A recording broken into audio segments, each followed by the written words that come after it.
Joby Talbot, the movie Sing, is a film that's all about music. So, Yep. as a composer, is that a dream or a nightmare for you? A dream, I should say.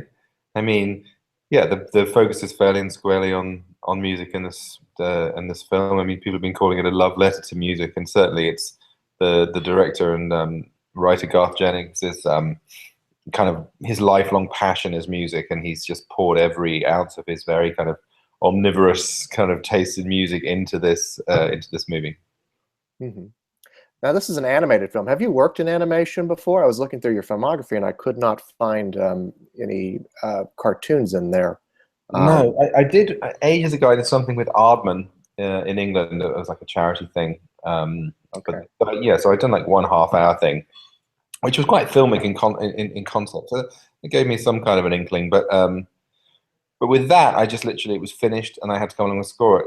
This I was, was very much part of the process as the film was still kind of developing and getting finished. In fact, when I really came on board quite early, and some of the scenes I was scoring in the early days were really nothing more than storyboards.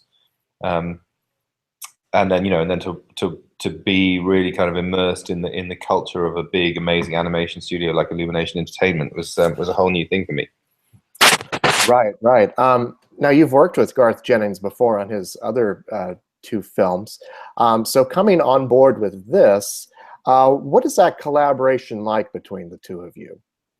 Well, Garth is one of my absolute very best and dearest friends, and he's one of the sort of two collaborators I've ever worked with whom I feel I have a real kind of meeting of minds. And every time I work with him, it's a joy, really. I mean, this was different because we're very much working as part of a team, and the buck doesn't in animation the buck doesn't really stop with the director. It goes all the way up to the producers, and there's a whole team of people making decisions. And you can imagine with a film like this, they're absolutely making sure they get every possible good thing out of it that they could imagine getting out of it. So it was a bit different this time, but still the same in as much as if I understand what he wants, and he understands what he's asking for. So there's back and forth and to and fro, but in a really positive, good way. He's a wonderful person to work. I don't know if you've ever seen him interviewed or anything or met him. I interviewed him actually, so So I you know know what I he's a mean. very nice man. Yeah. He's a lovely man. I remember when we did Hitchhiker's Guide to the Galaxy, and I was saying, he's the kind of person, you would just, you would like, swim rivers, climb mountains, you'd do anything for the guy because he has a vision, and it's infectious, his enthusiasm, and you just want to help him achieve what he's setting out to achieve. I just love, in short, I love working with him. I really do. Right. Now, as you mentioned before, animation is a big collaborative effort. Takes years to make one of these movies. Having worked mostly in live action, can you talk about some of the fundamental differences between the two mediums? I mean, is there a difference in the kind of music that you write, or is it just the process that's different? Well, this is interesting because this film is, when people see it, it's a film that really kind of wants you to forget that it's an animation. A lot of the animation is very, very, very realistic. Some of the street scenes, for example, if it wasn't for the fact that the character moving across the center of the screen was a porcupine, you could be forgiven for thinking it was live action. And then the way they've set up the characters, the way they want the characters to come across, the way they've asked for the vocal performances, and the way they've taken just great pains to animate just the way people breathe, the play of emotions across a character's face. It's very much meant to sort of come across as a live action film.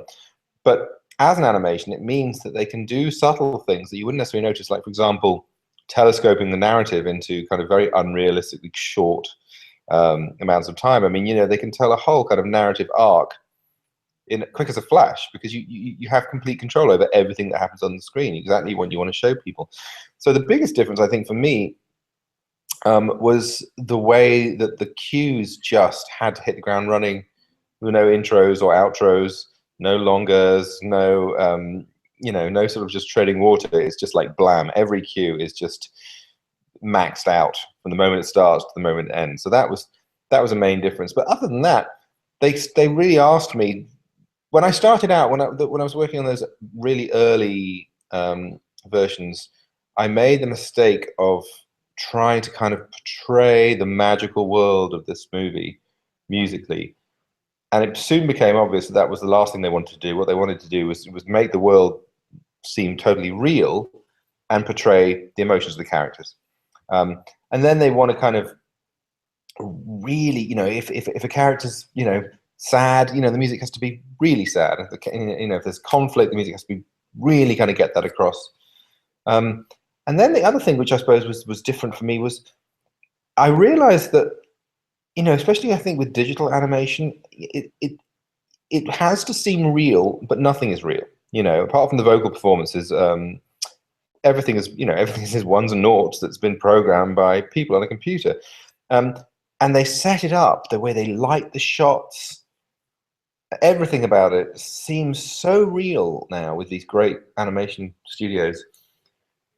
And yet, the smallest deviation from that plan can derail stuff. And it would be as simple as, like a gong stroke that was just a tiny bit too loud, or just the wrong timbre, or just you can just really kind of knock things for six. I started out in when I first started out doing TV and a bit later film. It was still the kind of the end of the period where you wouldn't do demos. You just play stuff for people on the piano, and then they had to sort of trust you until you got to the scoring stage. You realize that it wouldn't be possible to make a film like this in that way, because the music has to become part of the whole the whole development of the animation. One feeds the other. And as all the elements kind of week by week get more and more finished, that informs the direction in which it takes. So yeah, that element was different. Yes. And there's a rich soundscape to this movie. It's about a singing competition, so there's going to be a lot of songs in it. So I guess in the process, not having music compete with each other, does that make sense? I mean, how does that affect your work, the amount of songs that are going to be in it? Do you write music that's going to complement the songs or contrast with the songs? Sometimes I had to write cues that would kind of segue effortlessly into the songs. I mean, for example, there's a cue I wrote where Buster, main character, Matthew McConaughey's character, he wakes up in his office, and it segues straight into Beyonce's song, and it kind of takes the form of a sort of an intro to the song, and yet it's definitely score. It's Buster's character theme. It's Buster's world, but it's gonna become the song later. So that was quite self-consciously done. And then with the Beatles song "Golden Slumbers" that Jennifer Hudson sings 3 times during the film, that was a song that was fulfilling the function of score as well as being a song. But when they're just on stage singing the song, you've got to set it up with the score. But clearly there's a big difference between the music that the diegetic music that everybody is hearing in the room in the film, and the music that they don't hear but we hear, the score, the non-diegetic music that I was writing. So yeah, I suppose you have to make sure you end up in the right key, and you have to make sure that you end in the right place and kind of propel you into the song and then take you out of the song. But I kind of love doing all that, and I have a background, I grew up playing in bands and also playing in orchestras, and I share Garth's, as I say, omnivorous taste in music. I feel quite comfortable, jumping between those worlds. That's kind of my life, really. Right. You brought up earlier not wanting to overemphasize the magical qualities of this world to make it more grounded in reality. And I think that's a very interesting thing, because, we see in recent years a lot of high caliber composers working on animated films like yourself, like Alexander Desplat, like Thomas Newman, like Michael Giacchino. And you don't seem to differentiate the kind of music that you write for live action from animation. No, I mean, you look at it. You look at a score like Giacchino's The Incredibles or something. I mean, it's as good as any. It's as good as any score being written for any kind of movie. I mean, it's funny. I work a lot in in the world of ballet as well, and opera, and you know, in opera houses it's perennial this thing that the opera people sort of look sniffily down on the ballet people, and you know, the orchestras love playing to accompany the great opera singers, but when it comes to accompanying the great ballerinas, they seem to be less keen on that. But you think of the great music that's been written for ballet, and you think, why should that play second fiddle? And equally, it's the same thing with live action and animation. I mean, there's been, you know, some of the great scores that have ever been written for any movies have been written for animation, and any composer will tell you that you just love the opportunity of getting into an animated movie where, you know, all bets are off, anything can happen, and anything can happen musically, and usually there's a lot more music than you would expect in a live action film, and it can afford to be really creative. You know, you're not stuck to the tropes of, you know, a live action movie or whatever. It's you know, it's really this fantastical musical world where you can let rip. So I really like, I mean, I've always wanted to do one, and I would do more like a shot. I loved the experience, and also we're like in this amazing golden age of animation at the moment. I mean, you know, but you've got Pixar and Illumination and Leica and all these companies making fantastic films. In fact, on the cutting room door, the cutting room Sing, they had the animation release schedule for all the feature length animations that were coming out this year, and you know, it's just amazing film after amazing film. Like every 2 weeks, there seems to be another great animated movie coming out, and everybody's game is like well and truly, you know, up and polished to perfection. You know, just to try and kind of find a place in this overly congested marketplace of great animation. So it's a great field in which to be working. Yeah, certainly this year there are a lot of heavy contenders Yeah. within the animated films. Was there a particular piece of music or cue that gave you some difficulty, and how do you overcome that difficulty, or do you not have writer's block? Well, the one I do have writer's block. I mean, you know, it's not really on this film though. I mean, there's so much to be inspired by. Um, the difficulties really came from trying to adjust to the process. You know, Illumination have got a way of working that serves them very well, and they're not going to change it for my benefit. So I have to try and fit in with the way they work. And one thing which sort of kind of I wasn't used to was this way of kind of working the demos up. They kind of want to work the demos of the cues up in the same way they would work the animation up. I mean, every week it goes by, they have their review sessions, and the animation is more and more finessed and more finished. You know, it goes from department, as you know, as each department finishes work on it, it goes up to the next department and becomes better and better and better. And that's kind of what they want to see happen to the score as well. But of course, that's not really how score is written. I mean, you compose the score, and then it's composed. There's no point to keep kind of, you know, changing it week on week. It's like, you know, you and the demos are all going to go in the bin when it comes to time to record the, you know, when you get to the scoring stage anyway. So that took me a while to kind of get my head around what they kind of needed to see in the process. And then in answer to your question about was there a particularly difficult cue, yes.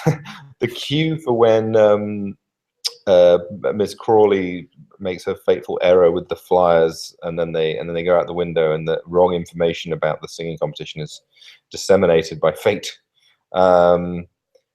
Yes, I called the cue "The Winds of Change" because that's a line that Buster says during the cue, and I thought it was neat.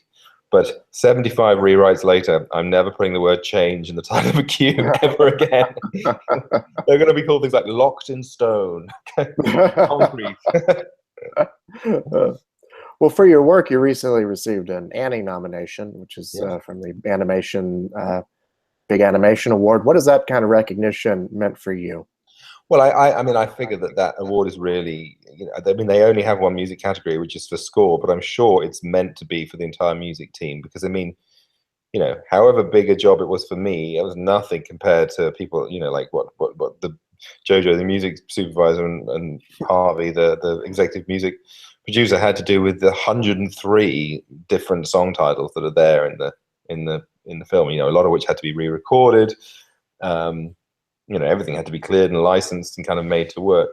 But I think it's great that the film is getting that kind of recognition from you know, people like the Annies and the Golden Globes, because, you know, I really do think it's great, and I really think it's trying to do, sort of quite subtly, but it's trying to do something that I've never really seen before in an animated film. It's trying to present a really human story about real characters with real emotions and real backstories and dreams and aspirations, and showing how music can bring all these disparate people together, and make a really wonderful thing. I mean, and was there ever a time when we needed a story about bringing people back together more than now? I mean, when I mean, I was in Britain for the Brexit thing, and I was here for the election here, and wherever one stands politically, it's quite clear that everything is very fractured. People aren't talking anymore, and to be able to take something as uncontroversial as music